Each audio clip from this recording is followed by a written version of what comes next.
Então, meus irmãos, por que Deus escolheu aquele povo? Em que se baseia a escolha divina? Versículo 8 vai trazer a resposta. Versículo 8 diz: mas foi porque o Senhor nos amou, e por causa do juramento que fez aos seus antepassados, por isso Ele os tirou com uma mão poderosa e os redimiu da terra da escravidão, do poder do faraó, rei do Egito. Então, primeiramente, por que Deus escolheu eles?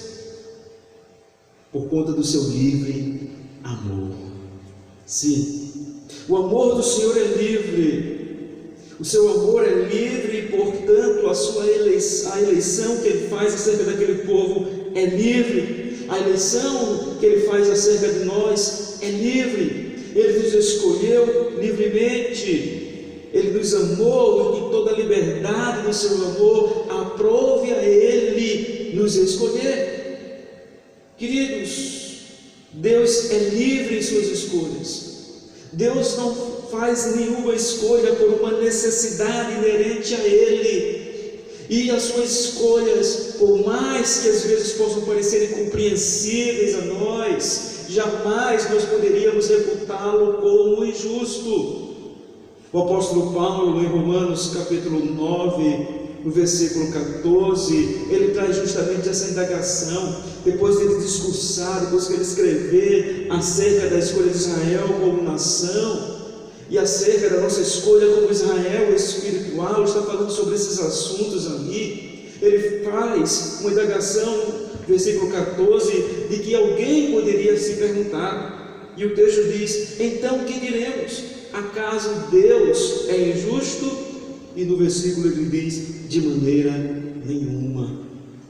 E o que é que ele continua dizendo no versículo 15, complementando o raciocínio? Ele traz a palavra do Senhor, ele traz a voz do Senhor, ele traz as palavras em que Deus diz: terei misericórdia de quem eu quiser ter misericórdia, me compadecerei de quem eu quiser me compadecer, porque o Senhor é livre do seu amor, é livre das suas escolhas. Queridos, seja uma escolha para a nação, como foi o caso de Israel, seja uma escolha no que diz respeito a indivíduos para a salvação, como é o nosso caso, enquanto pessoas que são membros do corpo de Cristo, que são membros da igreja do Senhor, seja alguém para um ofício dentro do ministério, dentro da igreja do Senhor, dentro das atividades que nós podemos realizar na obra de Deus, Ele é livre na sua escolha. O Senhor, portanto, nos diz, o Senhor Jesus nos diz acerca de nossas vidas, falando para os discípulos o que vale também para nós: não foste vós que me escolhestes a mim, pelo contrário, eu vos escolhi a vós outros. Deus nos amou, nos elegeu em Cristo.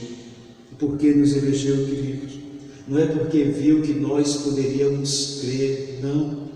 Não é uma presciência de que viu quem poderia crer e por isso o escolheu. Porque Ele nos escolheu, o seu Santo Espírito agiu em nossos corações, gerando a fé para que então viéssemos a crer em Cristo como nosso Salvador. Atos capítulo 13, versículo 38, ao falar daqueles que viriam a crer em Cristo, diz: quem que viria a crer em Cristo? Diz: e creram todos os que haviam sido destinados para a vida eterna. Mediante a pregação dos apóstolos, quem que creu? Ele diz: aqueles que foram destinados para a vida eterna. Portanto, essa eleição não se baseia, queridos, também em Ele ter visto em nós boas obras. Não, nós não fomos eleitos por conta das nossas boas obras, porque Deus viu que nós realizaríamos boas obras, mas a lógica é contrária a isto. Deus nos elegeu para que nós realizássemos as boas obras. É assim que nos diz Efésios 2, versículo 10. Pois somos feitura sua, feitura dele, criados em Cristo Jesus para as boas obras, as quais Deus de antemão preparou para que andássemos nelas. Da mesma forma, meus queridos, seguindo o mesmo raciocínio, não fomos eleitos por Deus ver em nós que seríamos santos, por ver em nós um crescimento de santidade, mas para que viéssemos a ser santos, como diz Efésios 1,4. Não porque viu em nós que seríamos obedientes, mas para que nós viéssemos a ser obedientes, como nos diz em 1 Pedro 1,2. Portanto, Ele nos elegeu para que essas realidades espirituais viessem a acontecer em nossas vidas. O seu amor é livre, e livremente Ele nos elege em amor. Mas além disso, queridos, a escolha divina se baseia na sua fidelidade. Ele havia escolhido, ele diz para aquele povo, havia escolhido eles para ser o seu povo, havia feito promessas àquele povo de que eles viveriam numa nação que ele havia prometido antes, que ele tomaria posse daquela nação, onde viveriam de forma onde pudesse haver a prosperidade, onde pudesse haver a paz, onde ele pudesse estar tranquilos, poder dizer que ali era a sua terra, era o seu lugar, porque Deus os colocou ali. A promessa havia sido feita a eles. E ele diz, portanto, aqui, para cumprir a sua palavra, foi que ele escolheu aquele povo, prometeu e iria cumprir com a sua promessa. Portanto, querido, em nosso texto, se você observar desde o versículo 1, você vai ver o que Deus fala para aquele povo de como eles deveriam se portar quando estivessem na terra prometida, o que é que o Senhor exigia dele, de forma mais especial até a partir do versículo 6, fala que eles teriam que viver em santidade, teriam que servir ao Deus que é santo, não poderiam estar se contaminando com as outras nações. Portanto, traz para eles como deveria ser a sua vida em santidade. Se você observar a partir do versículo 12, inclusive, fala de bênçãos que eles usufruiriam se eles permanecessem em obediência, se eles obedecessem ao Senhor em sua história. Deveriam, queridos, ser fiéis. Mas sabemos o quão inconstante foi a nação de Israel na fidelidade ao Senhor. Em alguns momentos estava fiel, em outros momentos caíam em infidelidade, caíam em idolatria até, distanciavam-se do Senhor, mas o Senhor manteve sua palavra, puniu inclusive aqueles que não corresponderam com a fidelidade que Ele estava exigindo. Eles não entraram em Canaã enquanto indivíduos, enquanto pessoas, mas enquanto nação chegaram a Canaã. O Senhor prometeu isso para a nação e cumpriu com a sua palavra. Havia bênçãos condicionadas para a fidelidade deles, mas o povo, queridos, era tão inconstante, mas a sua inconstância não anulou a aliança que Deus estabelecera com eles, a aliança de que eles seriam seu povo, e que por meio desse povo viria o Messias ao mundo, viria Cristo Jesus. Pensemos, meus amados, quanto a nós, como seria terrível nós que vivemos nossa aliança em Cristo Jesus, se esta aliança dependesse da constância da nossa fidelidade. Pensemos como nós também somos inconstantes, como também muitas vezes nos afastamos do Senhor, somos infiéis ao Senhor. Se nós fôssemos depender da nossa constância, nós viveríamos, na verdade, sem um sentimento de segurança, nós viveríamos inseguros, nós viveríamos com a sensação de que de fato nós não estamos certos de que chegaremos à eternidade. Mas, queridos, aqui nos é útil refletirmos sobre a fidelidade do Senhor. Há um comentário muito pertinente sobre esse assunto de Louis Berkhoff, que escreveu obras de teologias maravilhosas. Ele diz algo que eu gostaria de passar para você. Ele diz que a fidelidade de Deus os salva do desespero. Os salvam quem? Salva os eleitos de Deus do desespero, ao qual a sua própria infidelidade facilmente os poderia levar. Dá-lhes coragem para prosseguirem, a despeito de todos os seus fracassos. Sabemos que temos os nossos fracassos na caminhada cristã. Enche os seus corações de jubilosas antecipações, ou seja, enche os nossos corações de esperança, de vislumbre do que pode ser e como será a eternidade com Ele, mesmo quando estão profundamente cônscios do fato de que perderam o direito de todas as bênçãos de Deus. Deus não recua das suas promessas pactuais, Ele as cumpre cabalmente, porque da sua essência ser fiel à palavra que empenha. Comentário maravilhoso de Berkov aqui, e o que então fica claro para nós, meus irmãos, que a fidelidade de Deus nos traz segurança, mas que também a fidelidade de Deus não é fidelidade às nossas expectativas, não é fidelidade às expectativas que nós criamos, que às vezes podem ser equivocadas, mas ao seu plano, à sua palavra, fidelidade a si mesmo. Por isso, quando dizemos que Ele há de cumprir o que prometeu, traz à tona o sentido de que Ele não pode negar a sua essência, de que Ele não pode negar os seus atributos. Como diz a palavra, uma linguagem bem simples para nós entendermos, Ele não é o homem para que minta, nem o filho do homem para que se arrependa, ou seja, Ele cumpre, porque Ele não pode negar os seus atributos, a sua essência, a sua própria fidelidade.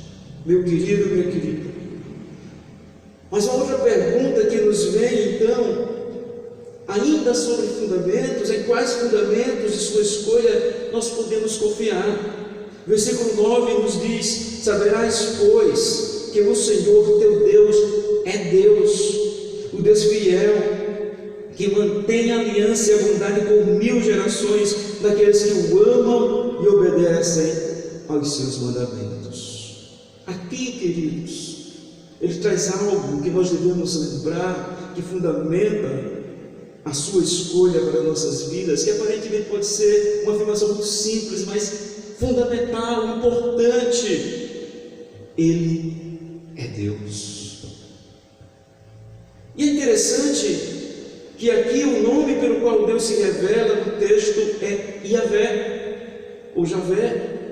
E esse nome, queridos, todas as vezes que Deus se revela ao povo por esse nome, tem um sentido, tem o objetivo, tem a conotação de falar acerca da sua santidade, de falar acerca da sua fidelidade, de falar que Ele é aquele que fala e que irá cumprir. Não foi assim que Ele se revelou a Moisés, lá em Êxodo 3, versículo 14? Diz para a Faraó que é Yahvé que te manda, que eu sou o que sou, que é aquele que promete que irá cumprir, que é aquele que não muda e que, portanto, irá cumprir o que prometeu. Fala da imutabilidade do seu caráter, da relação que Ele tem com aqueles que são suas criaturas, do pacto que Ele faz, e por conta de que Ele é imutável, Ele cumprirá com a sua palavra. Por isso, queridos, assim como Ele não voltou atrás nos seus propósitos para com aquela nação, você pode ter a certeza de que Ele irá cumprir todo o seu plano na sua vida, com relação à sua vida. Há momentos difíceis que todos nós enfrentamos em nossas vidas, em nossa caminhada com Cristo. Há momentos que podemos até nos sentir desanimados. Há momentos que alguns desafios parecem ser de fato muito grandes, muito difíceis. Mas eu quero te dizer que diante desses momentos, que diante da crise, você possa lembrar do texto que com certeza trará um ânimo à sua alma. O apóstolo Paulo, ele expressa a convicção que havia no seu coração, que o Senhor trazia ao seu coração, que é a minha convicção e que tem que estar sendo a sua convicção também. Então eu também te digo, meu querido, como disse o apóstolo Paulo em Filipenses 1,6, estou convencido de que aquele que começou a boa obra em você vai completá-la até o dia de Cristo Jesus. Creia nisso. certamente isso acontecerá, porque Ele é Deus. Mas além disso, meus irmãos, nós podemos sentir segurança por conta de seus atributos. Sim, fidelidade é um dos atributos, já falamos de fidelidade, não vamos ficar repetindo, mas o versículo 10 diz algo que nós não podemos desprezar. Diz: aqueles que o desprezaram, retribuirá com destruição. Ele não demora em retribuir aqueles que o desprezam. Como diz, Deus é fiel à sua palavra. Deus vai cumprir com o que fala. Com o que falou, Ele sempre cumpriu, sempre cumprirá. Aqueles que sempre fiéis, sempre prometeu a bênção, foram abençoados. Aqueles que foram infiéis, Ele diz que seriam julgados e foram. O versículo 10 nos mostra isso. Você não vai ouvir por aí as pessoas dizendo: eu odeio a Deus. Embora às vezes há um sentimento de revolta nos seus corações. Mas você pode perceber pelas atitudes, pelas ações, o desprezo que muitas pessoas têm para com o Senhor. A esses queridos, a palavra de Deus nos mostra que não ficarão impunes, pois todos hão de prestar contas diante do Senhor da glória, e esses serão julgados de acordo com as suas obras, de acordo com o seu desprezo para com o Senhor, serão julgados pelo Senhor. Se Ele falou, Ele irá cumprir, porque Ele é fiel. O outro atributo de Deus que devemos mencionar aqui, queridos, é sua bondade. Conforme a tradução que eu estou utilizando, a Nova Versão Internacional, na versão Almeida Revista Atualizada, traz a expressão misericórdia, mas a diferença da tradução não muda o sentido do texto, porque o sentido aqui é a centralidade em Deus. Deus está centralizado, não o homem. A sua bondade ou a sua misericórdia, que é a expressão da sua bondade, está sendo enaltecida aqui. Então nós podemos nos sentir seguros, porque o Senhor é bondoso, porque o Senhor é misericordioso. Mas, meu irmão, minha irmã, quero te dizer, na resposta para a terceira pergunta, como podemos responder a sua escolha? Quero te dizer o que o texto nos diz, versículo 11: obedeçam, pois, a lei, pois isto é aos decretos, isto é, aos decretos e as ordenanças que hoje lhes ordeno. Veja bem, se antes o texto centraliza a soberania divina, centraliza a fidelidade divina, a bondade do Senhor, os atributos divinos, agora está em foco a responsabilidade humana. A exortação para os israelitas era para que eles fossem fiéis à revelação que estava sendo dada a eles acerca da comunhão com o Senhor.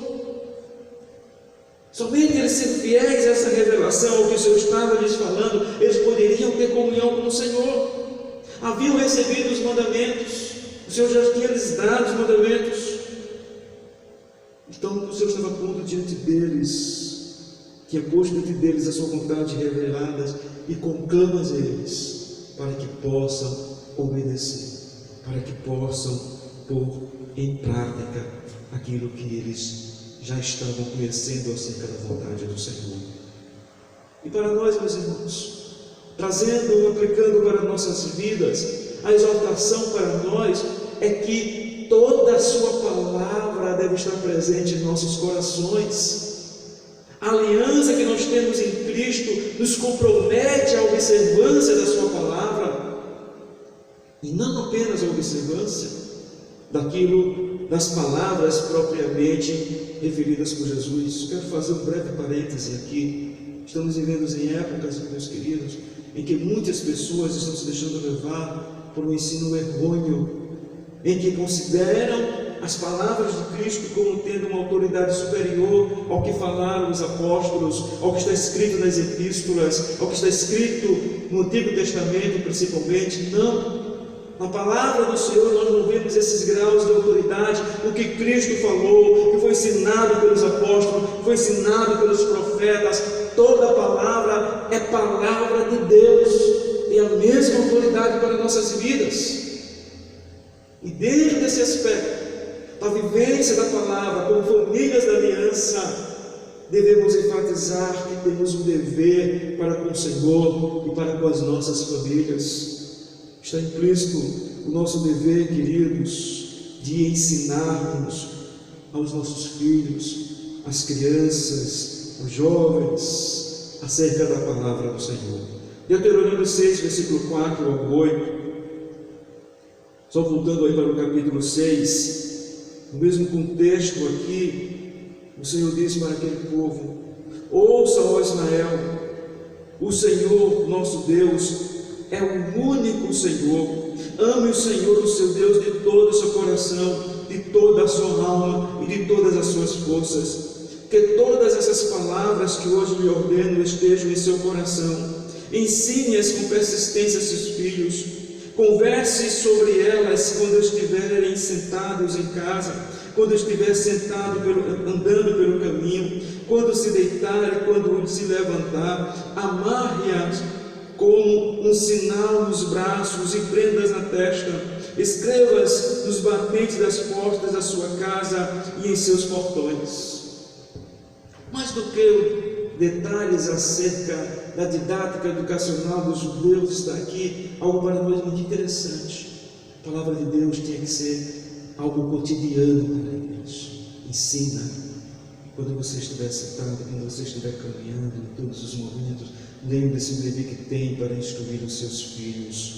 Nós temos esse dever. Você, pai e mãe, tem esse dever de ensinar os seus filhos. A igreja do Senhor busca contribuir, fazendo o seu papel como lugar de ensino, como lugar de transmissão do conhecimento das verdades divinas, mas a maior responsabilidade, saiba, que é sua como membro da família da aliança. Queridos, reforço aqui a importância da suficiência das Escrituras para nossas vidas. Ela nos revela a vontade do Senhor, ela nos mostra, nos traz a administração do Senhor, a instrução do Senhor, a exortação, a repreensão. Ela é suficiente para nossas vidas. Diante disso, meus irmãos, diante do que é dito para aquele povo ali, como alguns gostam de carinhosamente chamar, e não é errado, a igreja do Senhor no Antigo Testamento, diante do que o texto bíblico traz para nós, a igreja agora, da nova aliança em Cristo Jesus, quero concluir trazendo algumas aplicações para a sua vida. Primeiramente, meu irmão, minha irmã, relembrar que você foi escolhido em Cristo Jesus. E eu quero te dizer que você tem tudo, sim, tudo o que é necessário pela providência divina para viver em obediência ao Senhor. Nada lhe falta. O que é necessário para que você viva em obediência?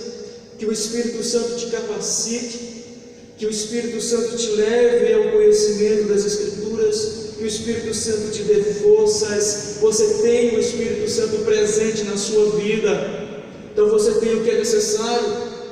O que é necessário? A palavra de Deus. Você tem a palavra de Deus completa.